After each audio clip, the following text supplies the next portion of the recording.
Le parole sono pietre, diceva Carlo Levi dalla Sicilia. E sempre in Sicilia la ala cinese, la cosiddetta ala cinese della scuola di Palermo, del gruppo 63, considerava le parole delle cose proprio per la loro forma, per il loro colore, per il loro suono. Composero anche dei testi narrativi fatti con le parole a prescindere dal loro significato, a dire il vero abbastanza incomprensibili. Le parole però sono anche informazioni. Le informazioni sono dati. E il nostro mondo sta cambiando moltissimo. Voi vedete che ho una pietra appunto in mano. Il nostro mondo sta cambiando perché si sta IoTizzando, questo è un brutto neologismo o anglicismo, che però ci dice che ci stiamo riempiendo di cose in grado di interconnettersi alla rete. L'internet delle cose, l'internet di tutte le cose, IoT, Internet of Things. L'internet delle cose oggi è il presente, è qualcosa che tutti conosciamo, leggiamo da tanto tempo, però sta per esplodere. Il 5G farà sì che in pochi anni arriveremo a, si prevede 50 miliardi di oggetti interconnessi. E questo che cosa significa? Almeno da un punto di vista giuridico.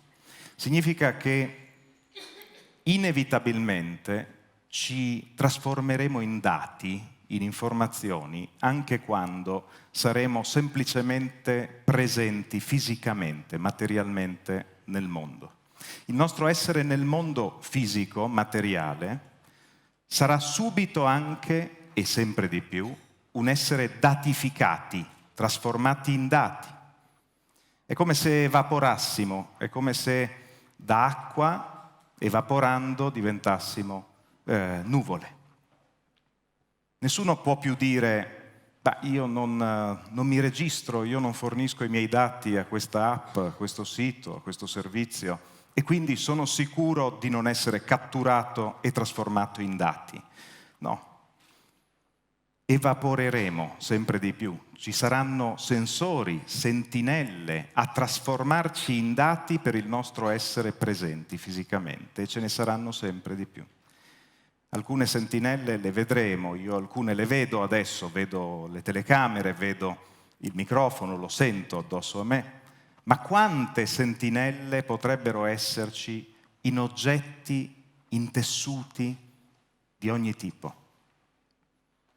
Sulle poltrone, nei cuscini, non pensate al frigorifero che è la cosa più banale ormai, non pensate alla Smart TV.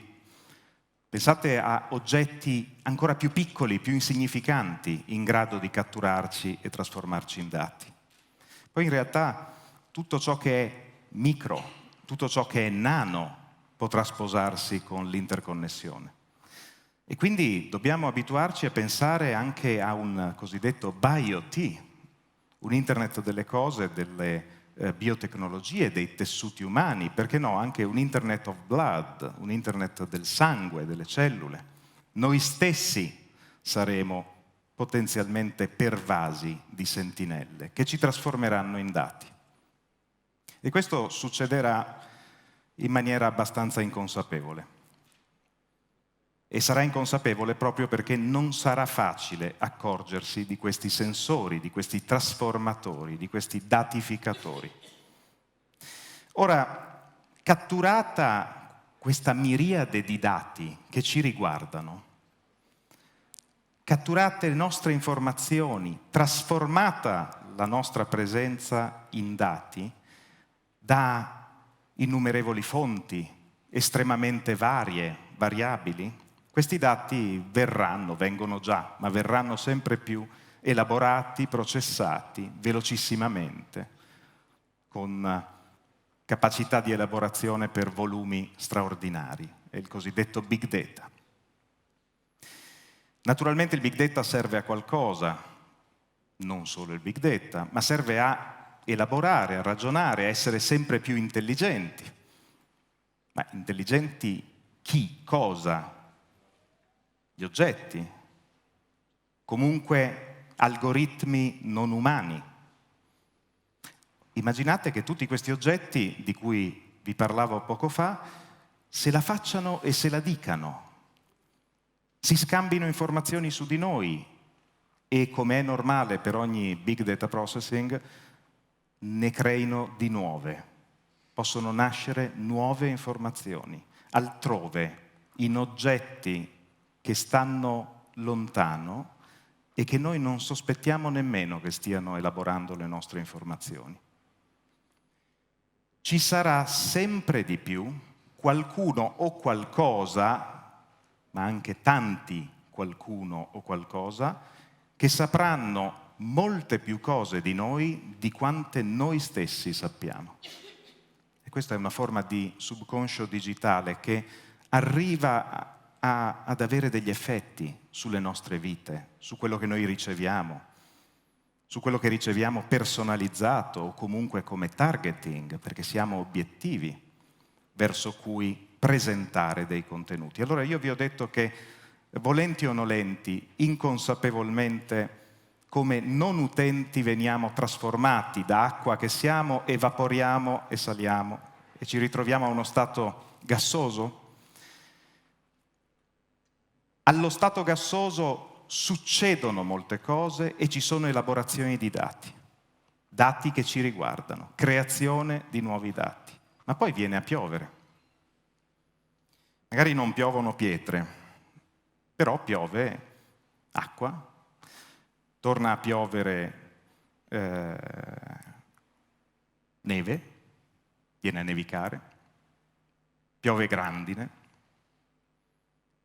cioè si ritrasforma quello che per noi è stata semplicemente una evaporazione, una trasformazione del nostro essere nel mondo fisico in dato, si ritrasforma in qualcosa di materiale, esattamente come un chicco di grandine che ci arriva in testa.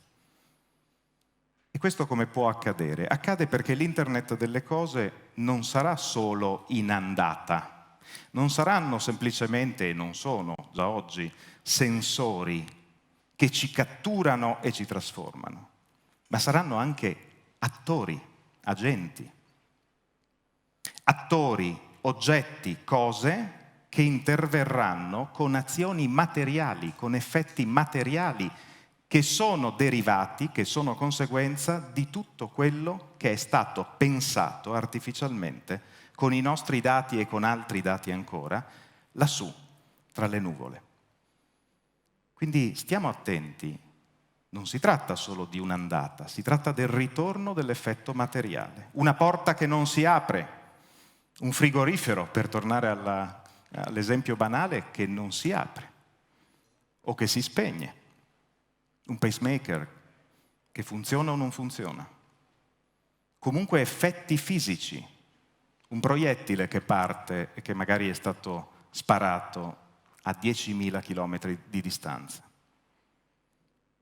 Tutto questo ci deve fare riflettere, perché la protezione dei dati personali, che è qualcosa di immateriale, no? Il dato che cos'è? La nostra rappresentazione di sé verso l'esterno, verso il mondo esterno, si deve trasformare, si sta trasformando sempre di più in protezione degli effetti personali. In futuro anche questa disciplina giuridica si trasformerà in quella direzione. Nella Carta dei diritti fondamentali dell'Unione Europea abbiamo due diversi articoli. Uno è l'articolo 7, che tutela la sfera privata e la sfera personale degli individui. L'altro è l'articolo 8, proprio sulla tutela dei dati personali, più immateriale. Dobbiamo ripensare quei due articoli, quei due diritti, macro diritti, e rifonderli insieme. Probabilmente questa è la strada per riuscire a tutelare veramente gli effetti personali in un mondo fortemente IoTizzato. E probabilmente le tutele previste oggi, che sembrano guardare al futuro, tutti voi avrete sentito parlare 1000 volte negli ultimi anni di GDPR, di regolamento privacy europeo, ecco, norme come quelle probabilmente già mostrano una inadeguatezza, un'insufficienza per questi scenari.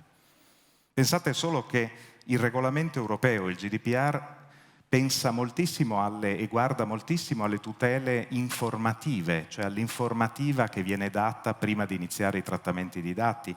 Ma come ci siamo detti, noi verremo catturati e trasformati in dati senza accorgercene. Gli oggetti non avranno e non hanno faccia, interfaccia, non hanno occhi, bocca, naso per poter interloquire con noi, darci l'informativa. 9 su 10 non funzionano così.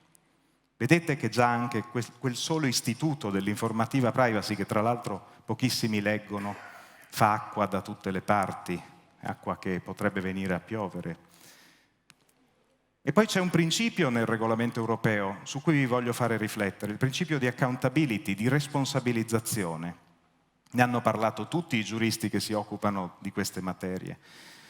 Il principio di responsabilizzazione deve rendere individuabile, accountable, responsabilizzato, ciascun soggetto che decide determinati trattamenti di dati. Ma è disegnato per i soggetti esseri umani. È disegnato per rendere accountable, responsabilizzato, l'essere umano, la persona o la società, l'organizzazione che ha comunque un consiglio d'amministrazione fatto di persone.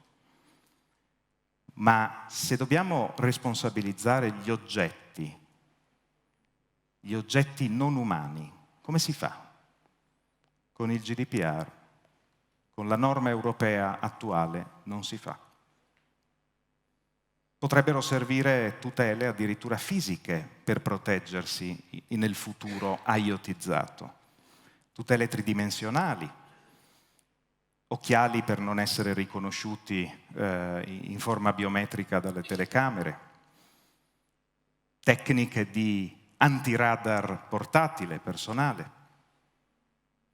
Ora però vi voglio fare riflettere su un'ulteriore cosa. Ho una pietra in mano, ma immaginate che i dati non siano semplicemente pietre, ciò che ne deriva non sia semplicemente pioggia, neve, nella metafora che facevo prima, ma immaginate che siano anche armi, regole, leggi restrittive della libertà personale, per esempio.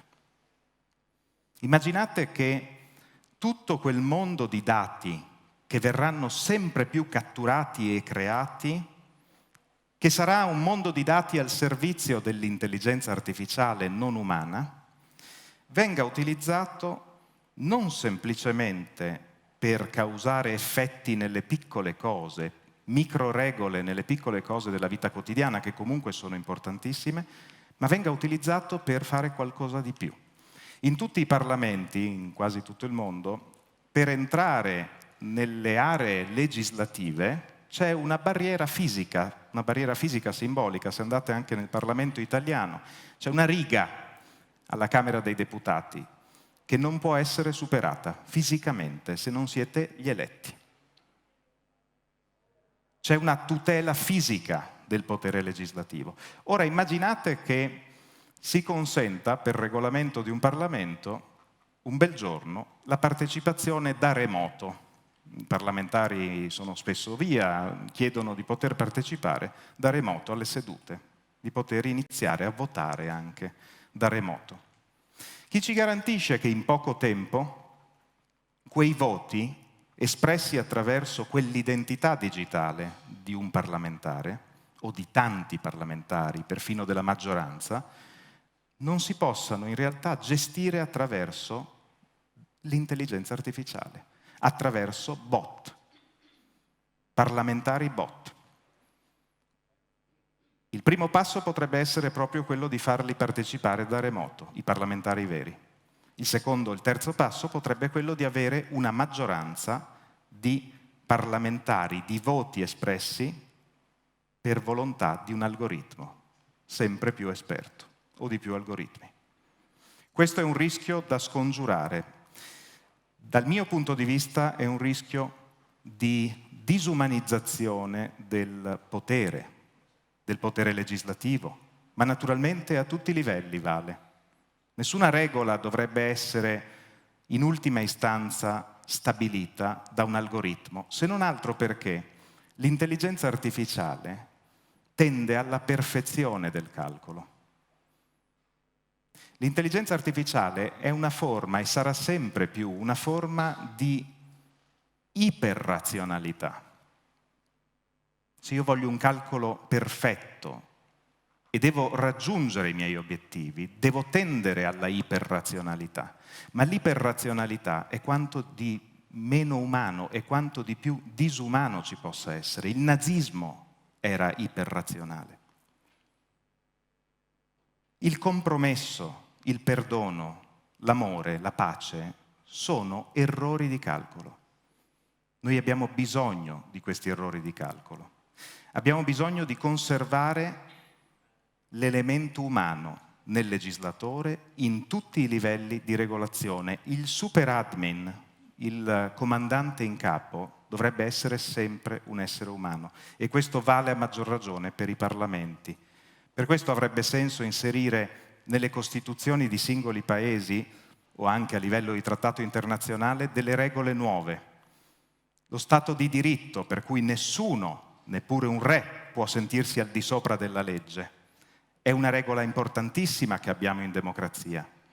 Forse è il caso di aggiornarla, perché a quel punto potrebbe esserci la possibilità per un algoritmo di decidere la legge.